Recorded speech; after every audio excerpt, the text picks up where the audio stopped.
Labas vakaras, brangūs žiūrovai. Sveikinuosi su jumis ketvirtadienį balandžio 11 dieną ir kviečiu pasižiūrėti televizijos savo parengtas žinias. Gyventojai kviečiami teikti paraiškas dėl vietinės reikšmės gatvių taisymo. Vicemeras Beišys dalyvavo atliekų politikos forume. Neries mokykloje surengti šviesos pusryčiai. Basanavičiaus gatvėje laikinai draudžiama statyti automobilius. Rajono savivaldybė kviečia gyventojus teikti paraiškas dėl vietinės reikšmės gatvių taisymo, kai dalį darbų apmoka fiziniai arba juridiniai asmenys.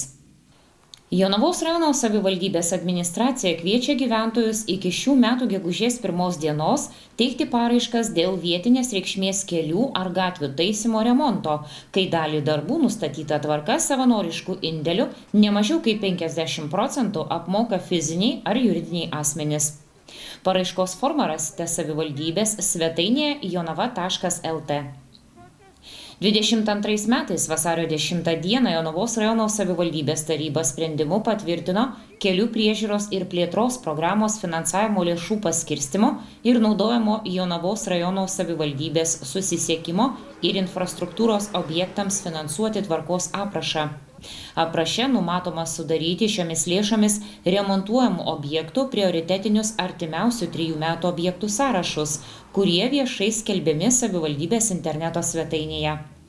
3 metų prioritetinį objektų sąrašą sudaro savivaldybės administracijos direktoriaus įsakymų sudaryta komisija, kuri vertina Jonavos rajono seniūnijų seniūnų pateiktus perspektyvinius 3 metų objektų sąrašus prioriteto tvarka. Seniūnijų seniūnai perspektyvinius planus įvertina pagal kriterijus, nustatydami kiekvienam objektui balų skaičių. Vertinimo kriterijai nurodyti kelių priežiūros ir plėtros programos finansavimo lėšų paskirstymo ir naudojimo Jonavos rajono savivaldybės susisiekimo ir infrastruktūros objektams finansuoti tvarkos aprašo 12 punkte. Viename iš kriterijų nurodyta, kad papildomai 20 balų skiriama objektui, kai dalį darbų nustatyta tvarka, savanoriškai ne mažiau kaip 50% apmoka fiziniai ar juridiniai asmenys. Tvirtinamoje tvarkoje numatomas prisidėjimas apima kelio, gatvės, kapitalinio, paprastojo remonto ar priežiūros darbus. Jonavos rajono vicemeras Povilas Beišys dalyvavo atliekų politikos forume 20 metų Europos Sąjungoje. Atliekų sektoriaus revoliucija. Jonavos rajono savivaldybės vicemeras Povilas Beišys trečiadienį dalyvavo aplinkos ministerijos surengtame atliekų politikos forume. Pirmą kartą surengtose atliekų sektoriaus diskusijose dalyvavo politikai, savivaldybių atstovai, socialiniai partneriai ir verslininkai iš visos Lietuvos.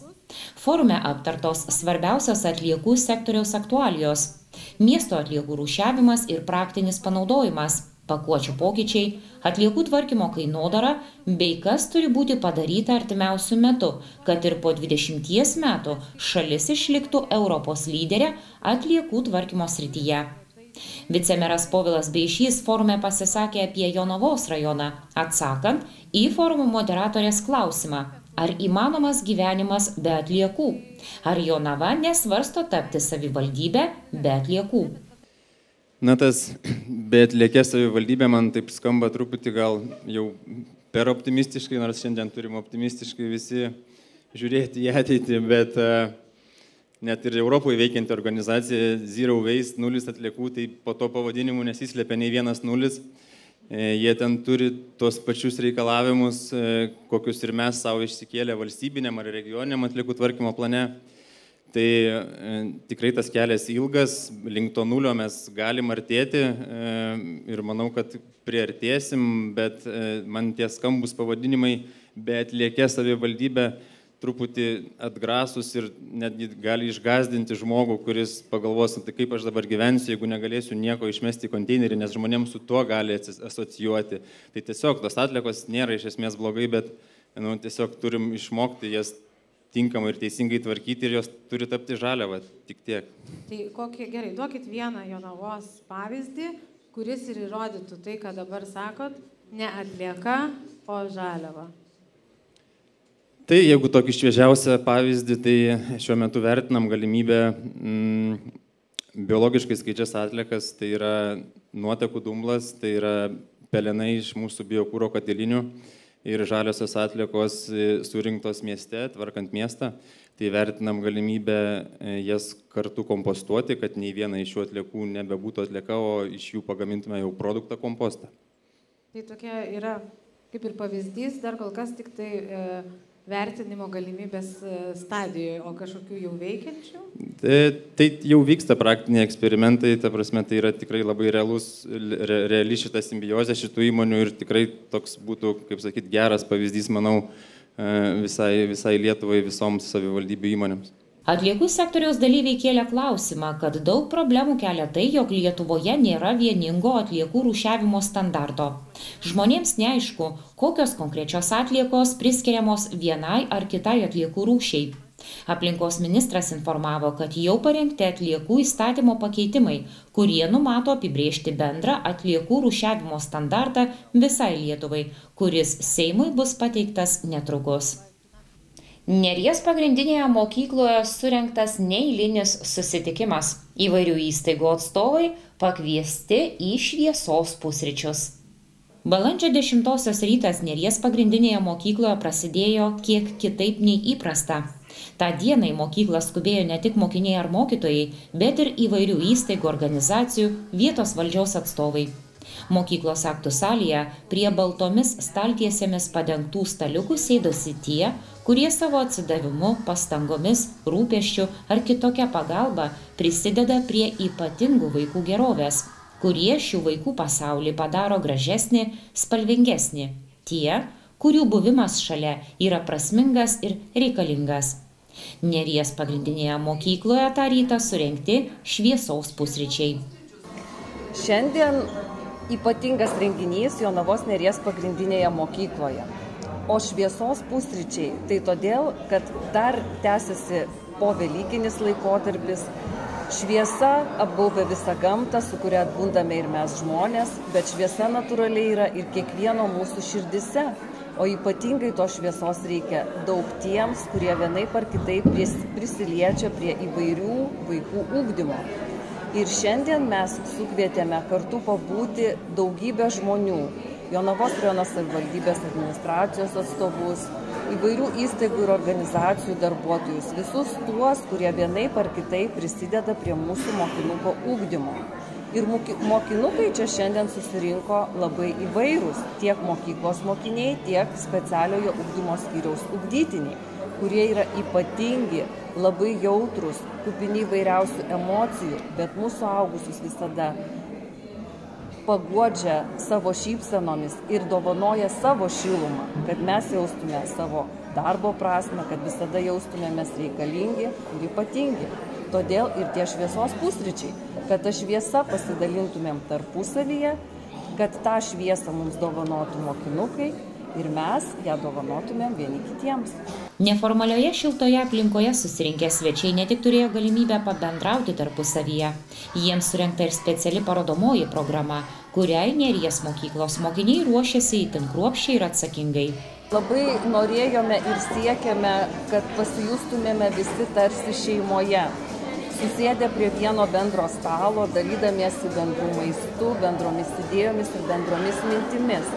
Ir labai svarbu, kad mūsų ypatingosius mokinukus ir pamatytų tie žmonės, kurie dirba su jais kartu, kurie prie jų prisiliečia, kad tikrai mokiniai mus nustebins savo muzikiniais pasirodymais, savo šokiais ir dainomis. Ir žinoma, mes jau dabar galime pasigėrėti jų darbelių nedidelę parodėlę. Šviesos pusryčiuose dalyvavo Jonavos Neries pagrindinės mokyklos pradinių klasių mokiniai, specialiojo ugdymo skyriaus ugdytiniai, jų tėveliai, mokytojai, Jonavos rajono savivaldybės, įvairių įstaigų ir organizacijų atstovai. Į šviesos pusryčius pakviesti tie, kurie mažais ar dideliais darbais, pagalba, konsultacijomis, mokiniams sudarytomis galimybėmis lankyti įvairias edukacijas ir užsiėmimus prisideda prie specialiojo ugdymo skyriaus ugdytinių gerovės, socialinių įgūdžių stiprinimo, sėkmingos integracijos ir įtraukties. Viso renginio metu skambėjo šviesos leitmotyvas. Šviesos džiuginančios pavasariškomis spalvomis, dangiškos šviesos, palytėtos angelo sparnu. Šviesos, kurią kiekvienas turime savo širdyje ir galime ją dalintis. Šviesos pusryčių dalyvius savo šypsenomis ir geromis emocijomis džiugino meniniai mokinukų pasirodymai, dailės darbelių parodėlė, vaikų rankomis nulipdyti spalvingi molio drugeliai. Kol mokiniai su Jonavos Neries pagrindinės mokyklos ir Jeronimo Ralio gimnazijos savanoriais gamino šviesos žibintus, renginio dalyviai turėjo galimybę padiskutuoti ir pasikalbėti, iš kur kiekvienas semiasi vidinės šviesos ir stiprybės, kokias savybės savyje turėtų puoselėti, kad pasiektų užsibrėžtų tikslų ir sėkmingai gyvendintų visas svajones. Mokinių pagaminti šviesos žibintai tarsi simbolis, primenantis, kad kiekviena akimirka gali būti ypatinga, jei esame kartu ir esame vieni dėl kitų. Mokykla nuoširdžiai dėkoja visiems šventės dalyviams ir tikisi, kad tos dienos šviesa, bendrystė ir susitelkimas suteiks stiprybės ir prasmės visiems tolimesniems mūsų darbams. Savivaldybė informuoja, kad Basanavičiaus gatvėje laikinai draudžiama statyti automobilius. Jonavos Basanavičiaus gatvėje įrengti nauji automobilių stovėjimą draudžiantys kelio ženklai. Automobilių parkavimas gatvėje draudžiamas laikinai, kol gatve leidžiamas krovininių automobilių eismas, Jonavoje vykdant geležinkelio pervažos remonto darbus. Bendrovė Lietuvos geležinkeliai pervažą planuoja remontuoti iki gegužės 10 dienos. Uždarius pervažą Darbininkų gatvėje, visų automobilių eismas nukreipiamas Basanavičiaus ir Žeimių gatvėmis. Atsižvelgus į tai, kad Lietavos gatvė neseniai sutvarkyta ir yra galimybė apvažiuoti kitomis gatvėmis, Lietavos gatvės pradžioje nuo Basanavičiaus gatvės ir Lietavos gatvės pabaigoje nuo Žeimių gatvės bei tarpinėse sankryžose Kosmonautų gatvėje bei Žeimių tako gatvėje buvo įrengti krovininio automobilių eismą draudžiantys ženklai. Šie eismo pokyčiai taip pat galios visą mėnesį, kol bus tvarkoma geležinkelio pervaža. Toliau sinoptikų pranešimai apie penktadienio orus. Penktadienį vietomis truputį palis, vėjas pietvakarių vakarų, numatomi gūsiai iki 15 m per sekundę greičiu. Temperatūra naktį nuo 11 iki 13 šilumos, dieną nuo 11 iki 15 šilumos. Šiandien atsisveikinu su jumis iki rytojaus. Gero vakaro.